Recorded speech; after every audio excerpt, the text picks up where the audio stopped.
Šitās grāmatas var pirkt, vai viņas tikai uz skatīšanos ir? Šitās ir tikai paskatīties grāmatas var? Vai var kaut ko nopirkt?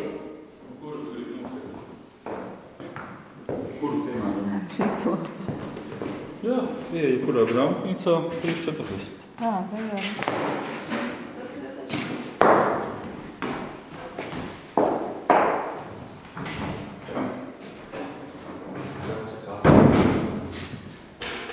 Zarbē pašai visu laiku nāk palīdzēt.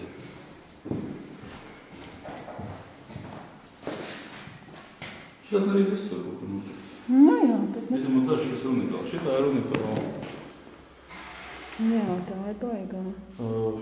Šitā varētu vairāk izvarizēt, un tu cilvēku vispār redzēt. Tu arī var nopirkt, ja? Šīs būs unikāls. Pateikt vārtums. Šitā testēt Varbūt pasaka dažus vārdus, ja jau tu te... Nu, ko tur, nu? Kas? Nu, teiksim, Dištais pirmo reizi sarakstīja par demokrātijas iekļautas valsts pamatiem grāmatu 21. gadā, kad Satversme bija stājusies spēkā. Visi pazīst viņu 32. gada grāmatu, viņa sākotnējos uzskats šeit daudz laiž garām. Tā ir pirmā skica, ja? Un te ir lietas, kas ir daudz skaidrāk uzrakstīts nekā vēlāk politkorektā testā. Tu jau sapratīji rinko, noteikti. Piemēram. Ja lasi, gadiskā drukā? Nu, ne. Es varu kaut ko palasīt priekšā. Jā. Brīlis. Tas būs brīlis. Brīlis nav. Manējās tā tērēs. Nē, es nebojos šāds. Divnieciņš.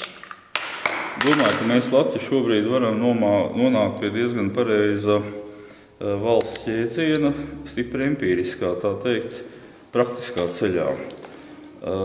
Nē, es bez brīlēm nevaru saskatīt. Pamēģini. Es jau citreiz Divnieciņš. atradīšu brīlis un tad... Nu, un kas šitā otrā bija pa grāmatiņu? Tas arī Dišlē lekcija pieraksts. Arī Dišlers, jā? Tur es studentu lekcijā stenografēju, pēc tam parādīju docētājiem, un tad šīs lekcijas varēja nopirkt pie mašīnu, trukās rakstā mašīnas varēja pilnpirkt pie Šveicaru. Nu, tā ir mana otrā juridiskā izglītība, Latvijas jau padomju laikā tikties šādām lekcijām. Toreiz man šķiet, ka tas nekad nevienam nebūs vajadzīgs, bet es viņas lasīju, man bija interesanti. Kas ir Gaja? Gais? Gais ir nezināms latīņu, kā lai to pasaka, mūsdienu valodā Cilvēks docētājs. Cilvēks, kurš mācīja citu cilvēku juridiskām lietām, romiešiem bija 3 vārdi, un šis ir vienkārši Gais, tāpēc, ka nav zinām viņa vārdu, un es ticamāk, ka viņš bija plebējs. Un tad netīšām tika atklāti viņa mācību materiāli, kam virsū bija uzklāts kaut kas cits. Un, tās ir, teiksim, populārākās institūcijas, tas ir priekš studentiem sarakstīti prātojumi, īsismi, uz kuriem balstās tiesiskā iekārta. Viņi izaug lieli, sāk praktizēt, viņi atcerās šos īsos formulējumus un zina, kā pareizi izspriest tiesu. Labi. Vēl paldies par komentāriem.